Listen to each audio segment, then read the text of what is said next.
Hello दोस्तों, नमस्कार। एडवा classes में आप सभी का स्वागत है। मैं कृष्ण कुमार आप लोगों को भारतीय राज्य व्यवस्था यानी इंडियन पॉलिटी पढ़ा रहा हूँ। मेरा यह कोर्स मुख्यतः एमपीपीएससी तथा एमपी फॉरेस्ट एग्जाम्स की तैयारी करने वालों के लिए काफ़ी मददगार साबित होगा। साथ ही साथ यदि आप लोग किसी हिंदी भाषी राज्य के सिविल सेवा की तैयारी कर रहे हैं तो भी यह कोर्स हमारे लिए फ़ायदेमंद रहेगा। यदि आप यूपीएससी प्रारंभिक परीक्षा की तैयारी कर रहे हैं इंडियन पॉलिटी के, तो आपके लिए यह प्रारंभिक परीक्षा के लिए भी हमारा कोर्स काफ़ी मददगार साबित होगा। इससे पहले हमने हिस्टोरिकल बैकग्राउंड को कवर करते हुए लगभग भारत की संविधान की मूल संरचना तक हमने कवर किया है, जिसमें फंडामेंटल राइट्स, प्रस्तावना और directive principles of state policy, duties क्या होती है, संविधान का संशोधन किस प्रकार किया जाता है, ये सब चीज़ें हमने कवर की है। तो वो आप लोग पिछले वीडियो में जाके आप लोग देख सकते हैं। आज हम शुरू करेंगे लेक्चर 29। सबसे पहले हम लोग बता देते हैं कि एडमा क्लासेज जो है तो एमपीपीएससी की तैयारी करने वाले हिंदी माध्यम के अभ्यर्थियों के लिए रोजाना क्लासेस चलाता है, जिसमें आप लोग सुबह 8 बजे से कर सकते हैं। मध्य प्रदेश से संबंधित जीके, भूगोल, इतिहास यानी मध्य प्रदेश का संपूर्ण जो करंट अफेयर्स को लेते हुए जितना भी जीके होता है वो सभी चीज़ें आप सुबह 8 बजे कर सकते हैं। तो ये क्लास आप लोग सुबह 8 बजे जरूर करिए।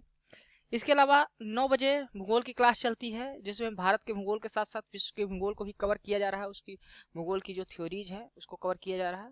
तो आप लोग सुबह 9 बजे भूगोल की क्लास कर सकते हैं। 10 बजे हमारी क्लास चलती है राज्य व्यवस्था की, जिसको आप लोग कर रहे हैं। और इसके साथ साथ आप लोग दोपहर में 3 बजे एप्टीट्यूड की क्लास भी कर सकते हैं। एप्टीट्यूड की क्लास भी करना आजकल ज़रूरी हो गया है, क्योंकि जिस प्रकार से सेट की भूमिका सिविल सेवा में बढ़ती जा रही है और हर साल जो लेवल है सीसैट पेपर का वो बढ़ता जा रहा है, और सीसैट को क्वालिफाई किए बिना आप मेंस परीक्षा नहीं लिख सकते। तो क्वालिफाइंग नेचर का होता है, लेकिन इसको क्वालिफाई करना आपके लिए ज़रूरी होता है, इसलिए सीसैट की क्लास आप लोग कर सकते हैं 3 बजे से। आज जो हमें पढ़ना है वो है आपातकालीन प्रावधान। भारतीय संविधान में क्या आपातकालीन प्रावधान दिए गए हैं, कौन सी ऐसी स्थितियाँ होती हैं जब ये आपातकालीन प्रावधान देश में लगाए जाते हैं, तो उसको हम लोग समझने की कोशिश करेंगे। आप लोग अक्सर न्यूज में सुनते होंगे या भारत के प्रधानमंत्री के द्वारा भाषणों में या राजनीतिक नेताओं के द्वारा कि 1975 में इमरजेंसी लगी थी। 1975 के इमरजेंसी की कहानी अक्सर न्यूज़पेपर में या मीडिया में रहती है। तो यह आपातकाल क्यों लगा था उसको भी जानेंगे, लेकिन यह आपातकाल हमारे संविधान में कहाँ पर दिया हुआ है, तो ये दिया है हमारे संविधान के भाग 18 में। तो याद रखिएगा किस भाग में दिया है। ये क्वेश्चन पूछा जाता है अक्सर एग्जामों में कि कौन सा प्रावधान संविधान के किस भाग में दिया गया है। तो हमारा जो आपातकाल का प्रावधान है संविधान के भाग 18 में दिया गया है, और ये अनुच्छेद 352 से 360 तक दिया गया है। तो अनुच्छेद भी याद रखिएगा कहाँ से कहाँ तक है, और किस अनुच्छेद में कौन सा आपातकाल लगता है उसको भी मैं बताऊंगा। आपातकाल का उद्देश्य क्या होता है, आखिर क्यों आपातकाल देश में लगाया जाता है। जब जब यहाँ की सरकार को या पार्लियामेंट को ऐसा लगता है या राष्ट्रपति को ऐसा लगता है कि देश की संप्रभुता, एकता, अखंडता, यहाँ की लोकतांत्रिक व्यवस्था, राजनीतिक व्यवस्था तथा संविधान की सुरक्षा करना मुश्किल हो रहा है या खतरे में है, देश इसकी एकता खतरे में है, तो उस वक्त पार्लियामेंट राष्ट्रपति की मदद से देश में आपातकाल लगाती है। तो देश की एकता, अखंडता, संप्रभुता को बचाए रखने के लिए आपातकाल लगाया जाता है किसी भी देश में। तो हमारे देश में देखा जाए तो 3 तरह का आपातकाल होता है। पहला आपातकाल है युद्ध, बाह्य आक्रमण या सशस्त्र विद्रोह के कारण जो आपातकाल लगाया जाता है, जिसके बारे में आर्टिकल अनुच्छेद 352 में जिक्र किया गया है, और इसको हम लोग राष्ट्रीय आपातकाल के नाम से जानते हैं, जो 1975 में लगा था। 3 बार हमारे देश में राष्ट्रीय आपातकाल लग चुका है। एक भारत पाकिस्तान के युद्ध के समय, एक चाइना भारत के युद्ध के समय, और एक इंटरनल डिस्टर्बेंस के नाम पे इंदिरा गांधी ने लगाया था 1975 में। तो 3 प्रकार का आपातकाल हमारे कंट्री में लग चुका है, तो इसको आप राष्ट्रीय आपातकाल कहते हैं। इसके अलावा होता है दूसरा जो तरह का आपातकाल होता है वो राज्यों में संवैधानिक तंत्र की विफलता। इस शब्द को ध्यान रखिएगा, जब राज्य में संवैधानिक तंत्र की विफलता हो जाती है उसके कारण आपातकाल लगता है, और ये अनुच्छेद 356 में इसके बारे में जिक्र किया गया है। सॉरी, इसको जो तो जब राज्य में संवैधानिक तंत्र की विफलता के कारण आपातकाल लगता है उसको राष्ट्रपति शासन कहते हैं। राष्ट्रपति शासन लगना एक आम धारणा की तरह हो गया है। हम लोग हर हमेशा लगभग देखते हैं कि किसी न किसी स्टेट में राष्ट्रपति शासन लगता रहता है। तो राष्ट्रपति शासन आसानी से लगाया जाता है जब किसी भी वहाँ के गवर्नर, जो वहाँ के होते हैं राज्यपाल, अगर उनको अंदेशा हो जाता है कि जो ये राज्य का शासन है वो संविधान के नियमों के अनुसार नहीं चल रहा है, तो वहाँ राष्ट्रपति शासन लगा दिया जाता है। इसके अलावा तीसरा जो तरह का आपातकाल होता है वो भारत में वित्तीय स्थायित्व या साख के खतरे के कारण आपातकाल लगता है। जब लगता है कि यहाँ की फाइनेंशियल स्थिति सही नहीं है, वित्तीय स्थायित्व सही नहीं है, तो उस समय अनुच्छेद 360 के अंतर्गत वित्तीय आपातकाल लगाया जाता है। आपको यह ध्यान रखना है कि वित्तीय आपातकाल आप तक कंट्री में कभी भी नहीं लगा। हमारे देश में वित्तीय आपातकाल आज तक कभी नहीं लगाया गया है। 1992 में हालात ऐसे बन रहे थे वित्तीय आपातकाल के, लेकिन लगाया नहीं गया था। उसी समय लिबरल एलपीजी रिफॉर्म आया था। आपको मालूम होगा एलपीजी क्या होता है, लिबरलाइजेशन, प्राइवेटाइजेशन एंड ग्लोबलाइजेशन। तो ये रिफॉर्म्स उसी समय आए थे। उसमें मनमोहन सिंह जो तो वित्त मंत्री थे उस समय के, पीवी नरसिम्हा राव उस समय प्रधानमंत्री थे। तो उस समय ये रिफॉर्म आए थे, लेकिन वित्तीय आपातकाल आज तक हमारे देश में नहीं लगा है। राष्ट्रपति शासन कई बार लग चुका है, बहुत बार लगा है। वो किस राज्य में कितनी बार लगा है उसको आपको लोग याद करना जरूरी है। पंजाब में सबसे ज्यादा बार लग चुका है राष्ट्रपति शासन। किस राज्य में सबसे ज्यादा बार लगा है, किस राज्य में अभी तक एक भी बार नहीं लगा है, ये चीजें आपको याद में रखनी चाहिए। एग्जाम्स में पूछ लिया जाता है। अब हम लोग आज आर्टिकल 352 को अच्छे से समझने की कोशिश करेंगे कि जो हमारे देश में आपातकाल की घोषणा होती है 352 आर्टिकल 352 के तहत, उसका क्या प्रोसेस है, क्या तरीका है और किस आधार पर यह आपातकाल लगाया जाता है। चलिए पढ़ते हैं पहले आर्टिकल 352 आपात की उद्घोषणा में पहला जो सेक्शन है उसका क्या कहता है। यदि राष्ट्रपति का यह समाधान हो जाता है कि गंभीर आपात विद्यमान है जिससे युद्ध, बाह्य आक्रमण, सशस्त्र विद्रोह के कारण भारत या उसके राज्य क्षेत्र के किसी भाग की सुरक्षा संकट में है, तो वह उद्घोषणा द्वारा संपूर्ण भारत या उसके राज्य क्षेत्र के किसी ऐसे भाग के संबंध में जो उद्घोषणा में विनिर्दिष्ट किया जाए इस आशय की घोषणा कर सकता है। तो यहाँ पर राष्ट्रपति का सबसे पहले समाधान, राष्ट्रपति को यह आशा हो जाए कि देश में तीन आधार, कौन कौन से तीन आधार हैं, युद्ध, बाह्य आक्रमण और सशस्त्र विद्रोह, इन तीन परिस्थितियों का यदि आभास हो जाता है राष्ट्रपति को, तो राष्ट्रपति भारत में आपातकाल की घोषणा कर सकता है। राज्य क्षेत्र के भीतर किसी भी भाग के सुरक्षा संकट में है तो वह घोषणा करेगा। कहाँ करेगा, संपूर्ण भारत में, या तो संपूर्ण भारत में कर सकता है या उसके राज्य क्षेत्र के किसी भाग में या किसी एक भाग में भी कर सकता है। यानी जरूरी नहीं कि जो राष्ट्रीय आपातकाल लगता है वो संपूर्ण देश में लगे, संपूर्ण देश में भी लग सकता है, या राष्ट्रपति ये चाह रहा है तो किसी एक विशेष भाग में जिसका उल्लेख किया जाता है उस घोषणा पत्र में, घोषणा में, राष्ट्रपति की आपातकाल की घोषणा में, उस क्षेत्र में ही केवल लगाया जा सकता है।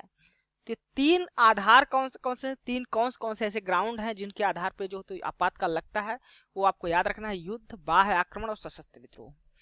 दूसरी बात जो महत्वपूर्ण आपको याद रखनी है वो यह है कि सशस्त्र विद्रोह शब्द हमारे कॉन्स्टिट्यूशन में या आर्टिकल 352 में पहले नहीं था। यहाँ पर आंतरिक विद्रोह शब्द था, सशस्त्र विद्रोह की जगह आंतरिक विद्रोह था, और जिसके आधार पर 1975 का आपातकाल लगाया गया था। याद रखिएगा 1975 का जो आपातकाल लगा था वो आंतरिक विद्रोह के आधार पर लगाया गया था। 44वें संविधान संशोधन 1978 के द्वारा, 44वें संविधान संशोधन 1978 के द्वारा इस शब्द को हटाकर सशस्त्र विद्रोह कर दिया गया था। तो ध्यान रखिएगा सशस्त्र विद्रोह शब्द कब जोड़ा गया है हमारे आपातकाल आर्टिकल 352 में, 44वें संविधान संशोधन 1978 के द्वारा। उससे पहले कौन सा शब्द था, आंतरिक विद्रोह शब्द था। पूछा जाता है जो तो 1975 का आपातकाल किस आधार पे लगाया गया था, तो वो आप लोग बताएंगे आंतरिक विद्रोह के आधार पे। लेकिन अब आंतरिक विद्रोह शब्द हमारे कॉन्स्टिट्यूशन में नहीं है, अब उसके आधार पे स्थान पे आ गया है सशस्त्र विद्रोह। तो ये तीन वर्ड आपको याद रखने हैं। आपातकाल की घोषणा इन्हीं तीन शब्द स्थितियों में लग सकती है, या तो युद्ध हो गया हो, या कोई बाह्य आक्रमण किसी कंट्री ने कर दिया है हमारे देश के ऊपर, या अंदर देश के अंदर सशस्त्र विद्रोह यानी सैनिकों ने विद्रोह कर दिया है। इन तीन आधार पे हमारे देश में राष्ट्रीय आपातकाल लगाया जाता है। यहाँ पर स्पष्टीकरण बाद में जोड़ा गया था संविधान में। ये जो जोड़ा गया है संपूर्ण भारत या उसके किसी राज्य क्षेत्र में भाग में संबंध, ये 42वें संविधान संशोधन के द्वारा जोड़ा गया था। पहले ये भी शब्द, ये जो पैराग्राफ है, लाइन है, ये नहीं था। इसको 42वें संविधान संशोधन 1976 के द्वारा जोड़ा गया है, तो ये भी याद रखिएगा। और स्पष्टीकरण को भी बाद में जोड़ा गया है। तो स्पष्टीकरण क्या है? यदि राष्ट्रपति का यह समाधान हो जाता है कि युद्ध या बाह्य आक्रमण या सशस्त्र विद्रोह का संकट सन्निकट है, यानी कि अगर ये सभी कंडीशन हुई नहीं है, लेकिन यदि राष्ट्रपति को ऐसा लगता है कि ऐसा होने वाला है भविष्य में या हो सकता है, तो भी राष्ट्रपति जो हो तो इस आशय पर, इस आधार के आशय पर राष्ट्रपति जो हो तो आपातकाल की घोषणा कर सकता है। तो ये आप समझ गए होंगे। अब देखते हैं इसका सेक्शन 2 है वो क्या कहता है। खंड 1 के अधीन की गई उद्घोषणा में किसी पश्चातवर्ती उद्घोषणा द्वारा परिवर्तन किया जा सकेगा या उसको वापस लिया जा सकेगा। यानी अगर मान लीजिए जो हमारा सेक्शन आर्टिकल 352 के सेक्शन 1 में दिया गया था कि राष्ट्रपति किन 3 परिस्थितियों पर आपातकाल की घोषणा कर सकता है, यदि उसके पश्चात राष्ट्रपति चाहे तो उसके उद्घोषणा में अपनी जो उद्घोषणा पहले की है सेक्शन 1 के तहत, उसमें कोई भी परिवर्तन कर सकती है या उस परिवर्तन को वापस भी ले सकता है। ठीक, ये इसके बाद सेक्शन 3 क्या कहता है? राष्ट्रपति जो है खंड 1 के अधीन उद्घोषणा या ऐसी उद्घोषणा में परिवर्तन करने वाली उद्घोषणा तब तक नहीं करेगा जब तक कि संघ के मंत्रिमंडल कहाँ दिया गया है? आर्टिकल हमारे संविधान के अनुच्छेद 75 में दिया गया है कि अधीन प्रधानमंत्री और मंत्रिमंडल स्तर के अन्य मंत्रियों से मिलकर बनती है। ठीक ना, मंत्रिमंडल। तो मंत्रिमंडल का यह विनिश्चय कि ऐसी उद्घोषणा की जाए उसे लिखित रूप में संसूचित नहीं किया जाता है। यानी कि राष्ट्रपति कोई भी परिवर्तन करना चाहे या उद्घोषणा करना चाहे आपातकाल की, तो वह तब तक नहीं करेगा जब तक मंत्रिमंडल के द्वारा उसे लिखित रूप में यह नहीं दे दिया जाता कि ऐसा आपातकाल लगाने की स्थिति बन रही है। तो राष्ट्रपति को लिखित रूप में जब मिलता है तभी राष्ट्रपति जो तो किसी भी कंट्री में, मतलब अपने देश में राष्ट्रीय आपातकाल लगा सकता है। तो यह ध्यान रखिएगा, मंत्रिमंडल का लिखित रूप में राष्ट्रपति को मिलना जरूरी है आपातकाल लगाने के लिए। सेक्शन 4 क्या कह रहा है उसको देखते हैं। इस अनुच्छेद के अधीन की गई उद्घोषणा संसद के प्रत्येक सदन के समक्ष रखी जाएगी। यानी अगर उद्घोषणा करना है, राष्ट्रपति ने उद्घोषणा की, तो उसको संसद के प्रत्येक सदन में रखी जाएगी। जहां वह पूर्ववर्ती उद्घोषणा को वापस लेने वाली उद्घोषणा नहीं है, वहां 1 मास की समाप्ति पर यदि उस अवधि की समाप्ति से पहले संसद के दोनों सदनों द्वारा संकल्पों द्वारा अनुमोदन नहीं किया जाता तो प्रवर्तन में नहीं रहेगी। यानी कहने का मतलब यह है कि जैसे यदि उद्घोषणा हो गई, राष्ट्रपति ने जो तो मंत्रिमंडल के आधार पे मंत्रिमंडल ने सुझाव दिया राष्ट्रपति को और राष्ट्रपति ने उद्घोषणा कर दी, ठीक, कि देश में आपातकाल लग गया है, तो वह आपातकाल 1 माह तक ही चलेगा, 1 माह में समाप्त हो जाएगा। यदि कब? यदि संसद के प्रत्येक सदन के द्वारा संसद के प्रत्येक सदन में रखा जाता है, उसको जब तक वहां से पास नहीं किया, यदि दोनों सदनों के द्वारा उसको अनुमोदन नहीं मिलता, पास नहीं होता, तो वह 1 मास में समाप्त हो जाएगी। यदि अनुमोदन मिल जाता है तो वो आगे चलेगी। परंतु आगे क्या है? परंतु यदि ऐसी कोई उद्घोषणा जो पूर्ववर्ती उद्घोषणा को वापस लेने वाली उद्घोषणा नहीं है, उस समय की जाती है जब लोकसभा का विघटन हो गया है या लोकसभा का विघटन इस खंड में निर्दिष्ट 1 मास की अवधि के दौरान हो जाता है। यानी जिस समय उद्घोषणा कर दी उस दिन के बाद 1 माह के अंदर यदि लोकसभा का विघटन हो जाता है और यदि उद्घोषणा का अनुमोदन करने वाला संकल्प राज्यसभा द्वारा पारित कर दिया जाता है और राज्यसभा द्वारा पारित है, किंतु ऐसी उद्घोषणा के संबंध में कोई संकल्प लोकसभा द्वारा उस अवधि की समाप्ति से पहले पारित नहीं किया गया है, यानी जिस समय विघटित हो रही है, तो उस उद्घोषणा के तारीख से जिसको लोकसभा अपने पुनर्गठन के पश्चात प्रथम बार बैठती है 30 दिन की समाप्ति पर प्रवर्तन में नहीं रहेगी, यदि उक्त 30 दिन की अवधि में समाप्ति से पहले उद्घोषणा का अनुमोदन करने वाला संकल्प लोकसभा द्वारा पारित नहीं किया जाता, कर दिया जाता। यानी समझ लीजिए, यदि हमारा क्या हुआ, उद्घोषणा हो गई है, वो कोई भी आकर आपातकाल लगा है उसको वापस लेने वाली नहीं है, मतलब आपातकाल लगाने वाली उद्घोषणा है और घोषणा हो गई और उस उद्घोषणा से 30 दिन के अंदर यदि लोकसभा विघटित हो जाती है तो वह आपातकाल 30 दिन तक नहीं चलेगा, बल्कि वह आपातकाल जब कोई नई लोकसभा बनती है, नई लोकसभा का गठन होगा और उस नई लोकसभा की जो प्रथम बैठक होगी उससे 30 दिन तक वह जारी रहेगा, वह आपातकाल, वह घोषणा जारी रहेगी यदि लोकसभा उसको पारित नहीं करती। यदि लोकसभा पुनः अपने पुनर्गठन के पश्चात उसको पारित कर देती है तो वह आगे चलेगा, नहीं तो 30 दिन के बाद वह प्रवर्तन में नहीं रहेगा, यानी 30 दिन बाद वह उद्घोषणा लागू नहीं रहेगी। तो ये इसमें कहा गया है, ठीक ना। आगे देखते हैं 5वां जो सेक्शन है वो क्या कह रहा है आर्टिकल 352 का। इस प्रकार अनुमोदित उद्घोषणा यदि वापस नहीं ली जाती तो खंड 4 के अधीन उद्घोषणा का अनुमोदन करने वाले संकल्पों में दूसरे संकल्प के पारित किए जाने की तारीख से 6 माह की अवधि के समाप्त पर प्रवर्तन में नहीं रहेगी। मान लीजिए उद्घोषणा हो गई, ठीक, अब लोकसभा ने अनुमोदन दे दिया, लोकसभा का भी अनुमोदन मिल गया है, राज्यसभा का पहले ही मिल गया था, दोनों का अनुमोदन मिल गया है, तो वह जो आपातकाल है वो 6 महीने के लिए वैलिड रहेगा, 6 माह के लिए, 6 माह चलेगा, 6 माह के आगे नहीं चलेगा। कब? परंतु यदि जितनी बार ऐसी उद्घोषणा को प्रवृत्त बनाए रखने का अनुमोदन करने वाला संकल्प संसद के दोनों सदनों द्वारा पारित कर दिया जाता है तो और उतनी बार वह उद्घोषणा यदि वापस नहीं ली जाती तो उस तारीख से जिसको इस खंड के अधीन अन्यथा प्रवर्तन में नहीं रहती 6 माह की और अवधि तक प्रवृत्त बनी रहेगी। यानी 6 माह के लिए पहली बार बढ़ा जब दोनों सदनों का, अब वो 6 महीना समाप्त होने से पहले, यानी 6 महीने के समाप्त होने की अवधि के पहले यदि दोनों सदन पुनः इसके लिए अनुमोदन कर देते हैं कि यह उद्घोषणा जारी रहेगी तो यह पुनः जारी रहेगी।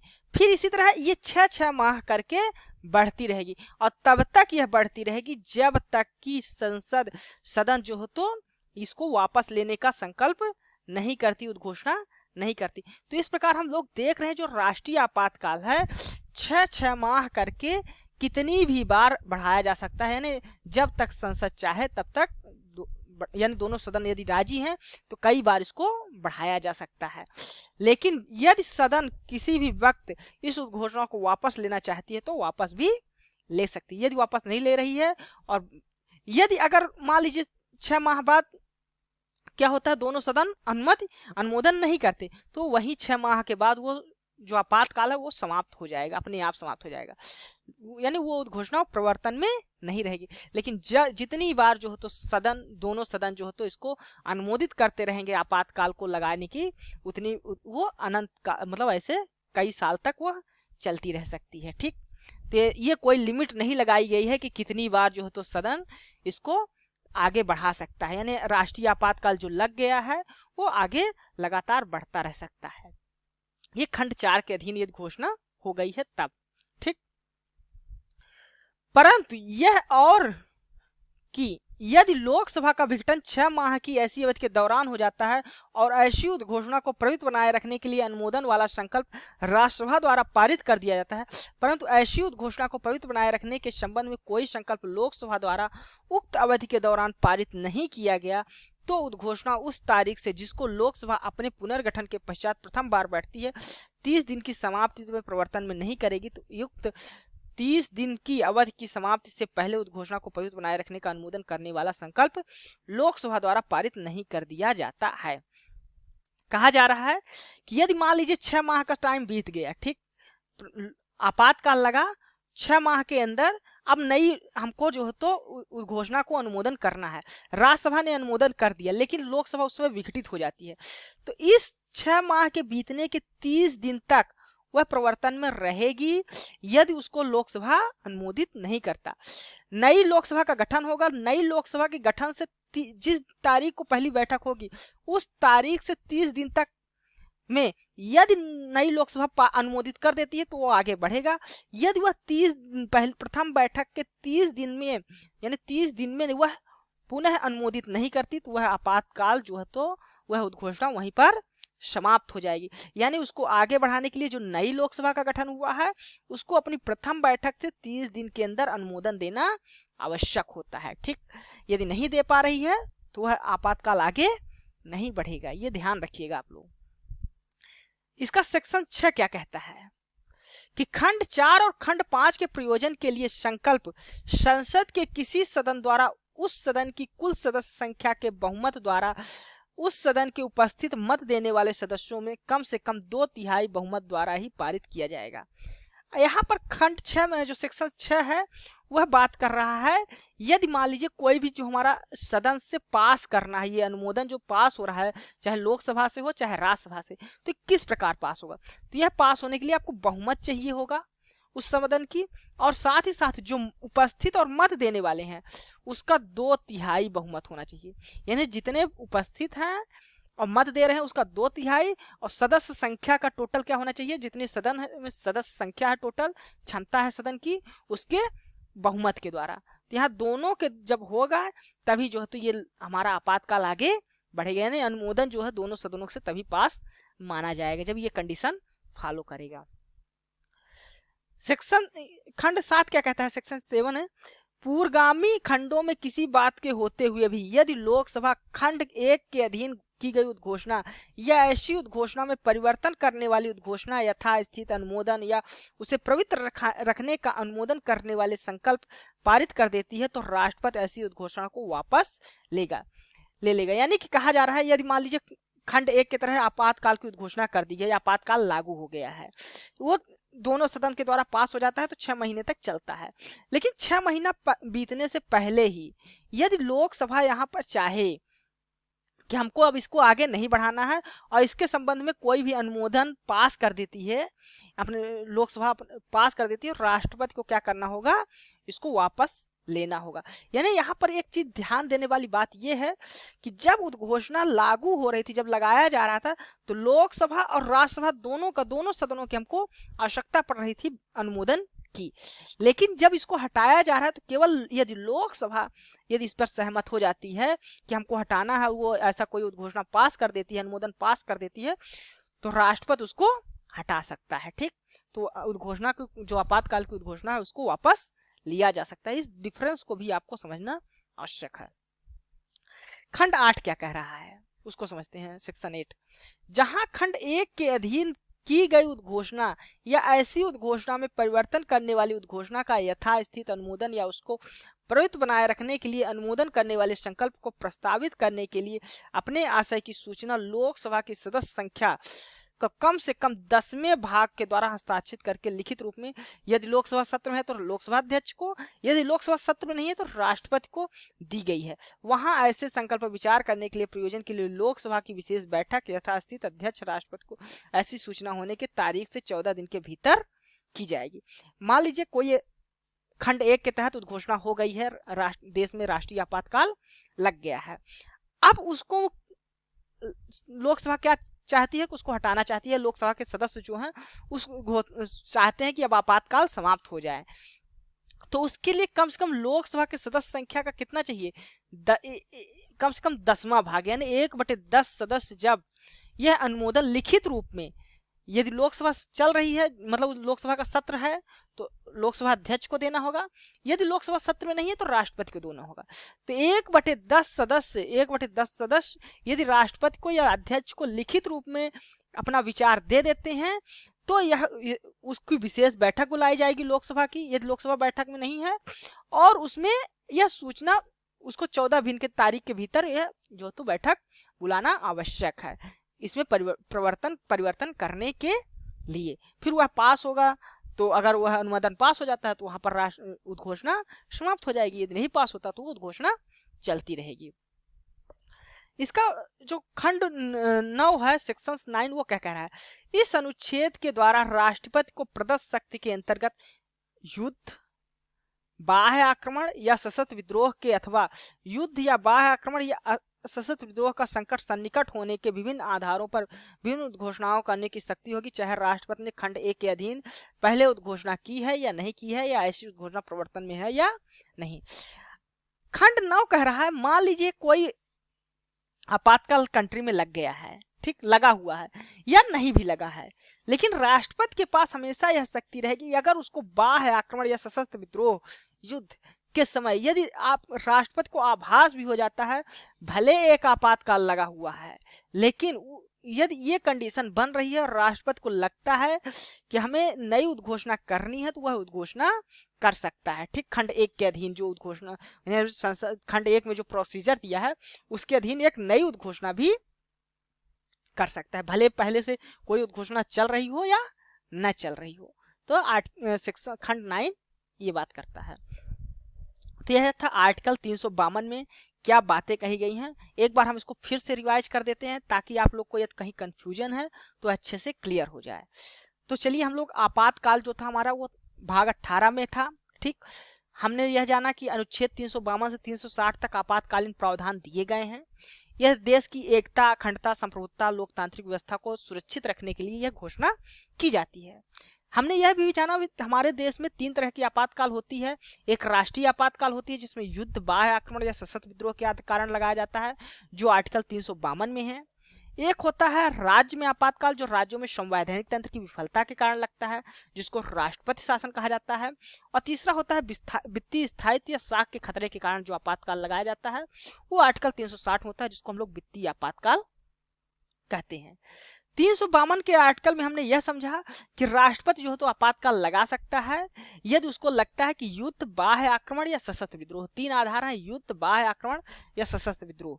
यहाँ पर देख लेते हैं, युद्ध, बाह्य आक्रमण या सशस्त्र विद्रोह, इन 3 आधारों पर राज्य के किसी एक भाग में लगा सकता है या पूरे देश में लगा सकता है। स्पष्टीकरण में यह दिया हुआ था कि राष्ट्रपति अगर उसको आभास भी हो जाता है इन तीनों चीजों के कि भविष्य में होने वाली है, तो भी वह आपातकाल लगा सकता है। ठीक, खंड 2 में जो दिया गया था वो कहा गया था कि यदि कोई आपातकाल पहले से लगा हुआ है तो उसके पश्चात भी कोई नई उद्घोषणा कर सकता है या वापस उसको ले सकता है। खंड 3 में कहा गया था कि राष्ट्रपति को जो है तो मंत्रिमंडल का लिखित रूप में सूचना मिलनी आवश्यक है। यदि राष्ट्रपति को लिखित सूचना नहीं मिलती तो उसकी जो है तो जांच की जा सकती है। राष्ट्रपति जब उद्घोषणा लगाएगा नहीं तो उसको मंत्रिमंडल का लिखित सूचना मिलेगी तभी। खंड 4 में कहा गया था कि कोई भी उद्घोषणा है तो सदन के दोनों सदनों के द्वारा उसको पास होना आवश्यक है। यदि नहीं होता तो उसको कम से कम, यदि लोकसभा हमारी राज्यसभा के द्वारा पास हो जाता है, लोकसभा विघटित हो जाती है, तो नई जो लोकसभा बनेगी तो जिस तारीख को वह पहली बैठक होगी उससे 30 दिन तक उसको 30 दिन के अंदर उसको अपने अनुमोदन देना होगा। यदि वह ऐसा करने में विफल रहती है, 30 दिन के अंदर अपना अनुमोदन नहीं दे पाती, तो वह जो है तो हमारा आपातकाल जो है तो आगे नहीं बढ़ेगी। यदि अनुमोदन दे देती है तो वह आगे 6 माह के लिए बढ़ता है। तो यहाँ पर वही कहा गया है, खंड 5 में यह कहा गया कि मान लीजिए वो अनुमोदन मिल जाता है तो वह 6 माह के लिए पारित रहेगा। यदि लेकिन हर 6 माह बाद उसको फिर से नया अनुमोदन दोनों सदनों के द्वारा नया अनुमोदन मिलना चाहिए। और जितनी बार यह 6 माह के लिए अनुमोदन मिलता जाएगा उतनी बार वह आपातकाल लगा रहेगा। यदि नहीं मिलता तो वह आपातकाल वहीं समाप्त हो जाएगा। लेकिन यदि एक ऐसी कंडीशन आती है, मान लीजिए राज्यसभा तो विघटित होती नहीं, राज्यसभा ने अनुमोदन कर दिया और उसी के 30 दिन के अंदर लोकसभा विघटित हो जाती है।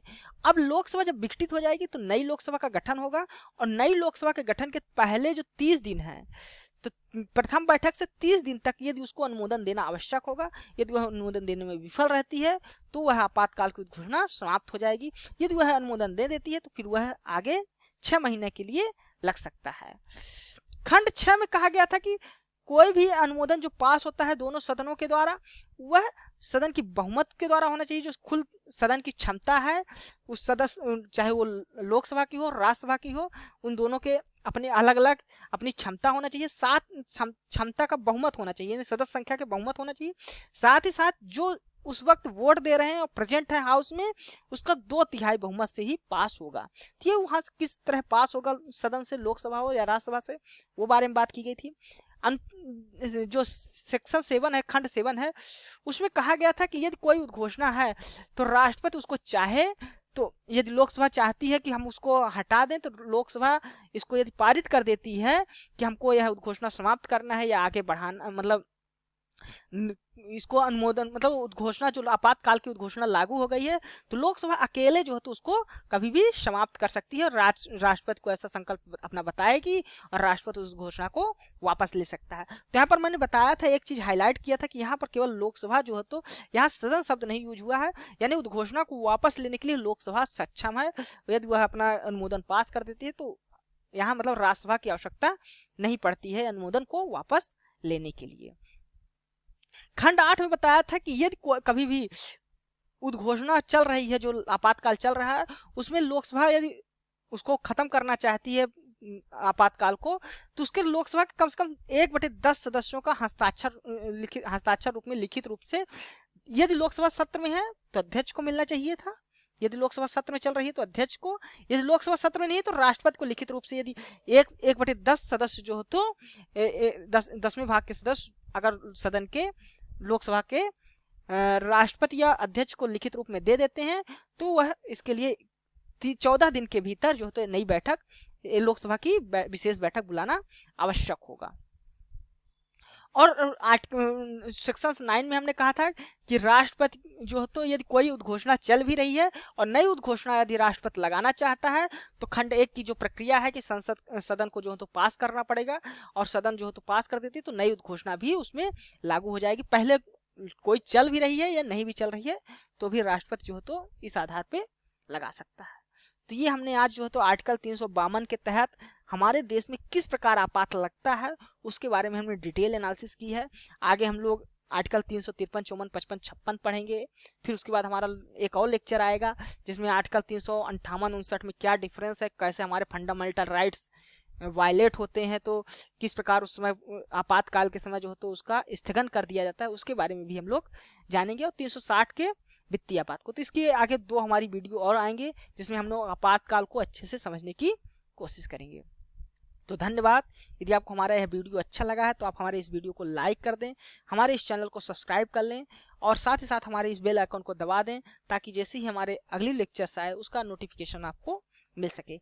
इसके अलावा आप लोग हमारे एडमा के सोशल मीडिया ग्रुप से भी जुड़ सकते हैं, इंस्टाग्राम, टेलीग्राम, फेसबुक जो होते हैं, इनका सबका डिस्क्रिप्शन बॉक्स में लिंक आपको दे दिया गया है, तो आप लोग डिस्क्रिप्शन बॉक्स में जाके वहां से आप लोग हमारे इस ग्रुप से जुड़ सकते हैं। आप लोग टेलीग्राम ग्रुप से जरूर जुड़ जाइए क्योंकि यहाँ पर जो तो इस लेक्चर्स की PDF दी जाती है, साथ ही साथ वहाँ डेली क्विजेस ऑर्गेनाइज किए जाते हैं जो उसके विशेषज्ञ होते हैं उस सब्जेक्ट के, वो अपना क्विज देते हैं और यह कुछ आपको प्रारंभिक परीक्षा पास करने में काफ़ी मददगार साबित होंगे। इसके अलावा आप लोगों को एक नई जानकारी दे देते हैं कि एडमा का जो होता हमारे एडमा का ऐप भी आ गया है, तो उसको आप लोग गूगल प्ले स्टोर पे जाइए और वहाँ से डाउनलोड कर लीजिए। तो प्ले स्टोर में एडमा का सर्च करेंगे, प्ले स्टोर में गूगल प्ले स्टोर में, तो आपको ऐप मिल जाएगा। उसको आप लोग डाउनलोड करके वहाँ पर आप लोग फ्री में टेस्ट सीरीज है कुछ, तो उसको अभ्यास कीजिए। इसके अलावा वहाँ पर पैड टेस्ट सीरीज और पैड कोर्सेज भी हैं जिसको आप लोग, यदि आपको फायदेमंद लगता है टेस्ट सीरीज, तो आप लोग उसको ज्वाइन करें और अपनी एक अच्छी तैयारी करके एग्जाम हॉल तक जाएं। तो धन्यवाद, थैंक यू।